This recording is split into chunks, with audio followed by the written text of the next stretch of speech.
What propelled you to say, I'm quitting this, I'm going to start a company selling books over the internet, and I'm going to do it from Seattle? Where did that idea come from? I came across the fact, so this is 1994, nobody has heard of the internet, very, very few people. And I came across the fact that the web, World Wide Web, was growing at something like 2,300% a year. This is in 1994, and anything growing that fast is, even if its baseline usage today is tiny, it's growing so fast, it's gonna be big. And so I looked at that and I was like, there's gotta be, I should come up with a business idea that get, on the internet, and then let the internet grow around this, and we can keep working on it. And so I made a list of products that I might sell online, and I started force ranking them. And I picked books because books is super unusual in one respect, which is that there are more book items in the book category than there are items in any other category. There are 3 million different books active and in print around the world at any given time. So the founding idea of Amazon was to build universal selection of books. The biggest bookstores only had 150,000 titles.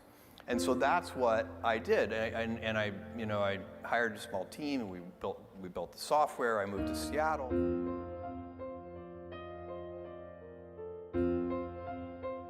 Everything I've ever done has started small. Amazon started with a couple of people, and Blue Origin started with 5 people, and the budget at Blue Origin was very, very small. Now the budget at Blue Origin approaches $1 billion a year. And next year it'll be more than $1 billion. And Amazon, it literally was 10 people. Today it's 500,000 people, but it's hard to remember for you guys, but for me it's like yesterday I was driving the packages to the post office myself, and hoping one day we could afford a forklift.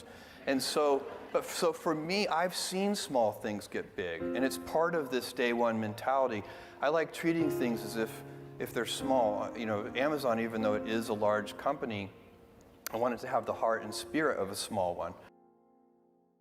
And when you told your parents you were going to quit D.E. Shaw, where you're successful, making presumably a fair amount of money, yeah. And you told your wife, Mackenzie, that you're Yeah. going to move across the country, what did they all say? They were immediately and reflexively supportive right after they asked the question, what's the internet? Right. And so, no, but this is right. With your loved ones, you bet on them. You're not betting on the idea. You are betting on the person. And that was and it's one of those decisions I made with my heart and not my head. And I basically said, I don't want to regret.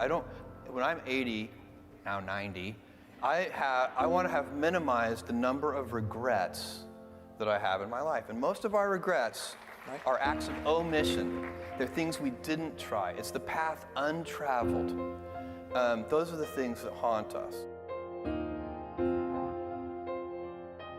And you were telling me that you had to go deliver the books to the post office yourself. I was doing that for years. And I was packing boxes on my hands and knees. In the first month, I was packing boxes on my hands and knees on the hard cement floors.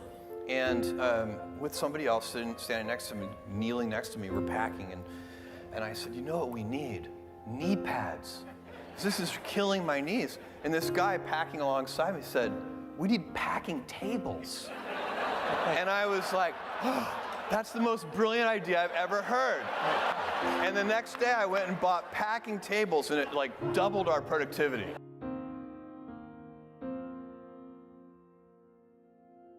After books, we started selling music, and then we started selling videos. And then I got smart, and I emailed 1,000 randomly selected customers and asked them, besides the things we sell today, what would you like to see us sell? And that answer came back incredibly long-tailed. The way they answered the question was with whatever they were looking for at that moment. So like I remember one of the answers was, I wish you sold windshield wiper blades because I really need windshield wiper blades. And I thought to myself, we can sell anything this way. You have to use heart and intuition. There has to be risk-taking. You have to have instinct. All the good decisions have to be made that way. You do it with a group. You do it with great humility. Because, by the way, getting it wrong isn't that bad. That's the other thing. when we make mistakes, and we've made doozies like the Fire Phone and many other things that just didn't work out, we don't have enough time for me to list all of our failed experiments, but the big winners pay for thousands of failed experiments.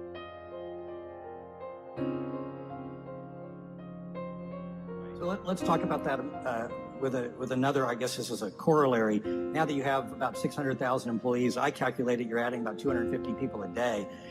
You've mentioned that you're trying to fend off day 2. Yeah. And you've said that day 2 is stasis, followed by irrelevance, followed by excruciatingly painful decline, followed by death.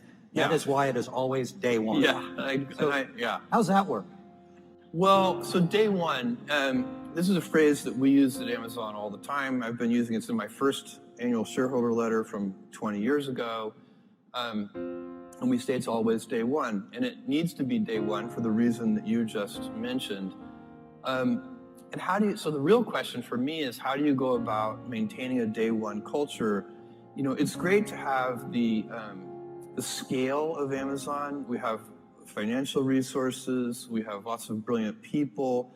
We can accomplish great things. We have global scopes. We have operations all over the world. But the downside of that is that you can lose your nimbleness. You can lose your entrepreneurial spirit. You can lose that kind of heart that small companies often have. And so if you could have the best of both worlds, if you can have that entrepreneurial spirit and heart, while at the same time having all the advantages that come with scale and scope, think of the things that you could do. And so the question is, how do you achieve that? The scale is good because it makes you robust. You know, a big boxer can take a punch to the head. The question is, you also want to dodge those punches. So you'd like to be nimble. You want to be big and nimble.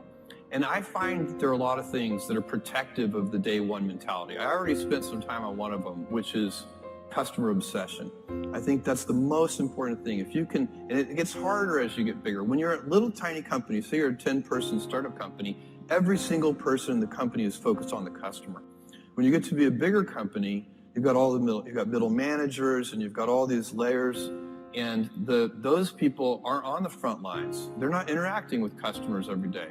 They're insulated from customers, and they start to manage not the customer happiness directly, but they start to manage through proxies like metrics and processes, and some of those things can become bureaucratic. So it's very challenging, but one of the things that happens is the decision-making velocity slows down.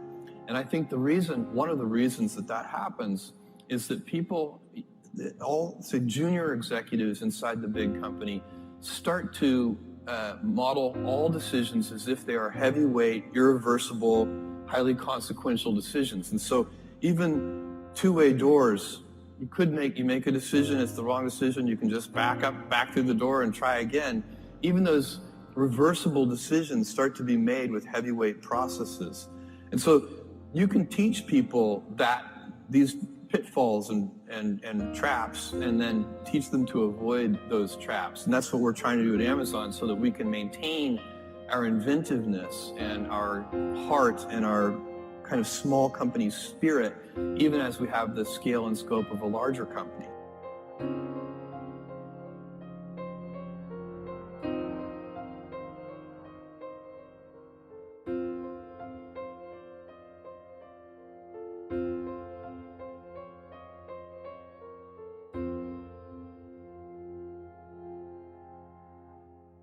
I think this one is a very important question. What does day 2 look like?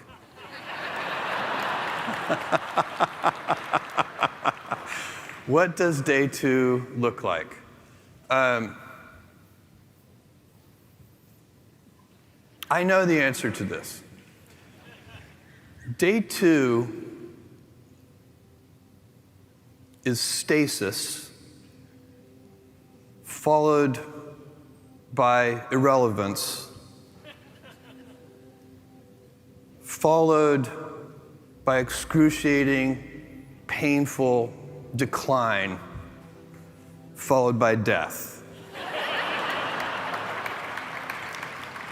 And that is why it is always day one.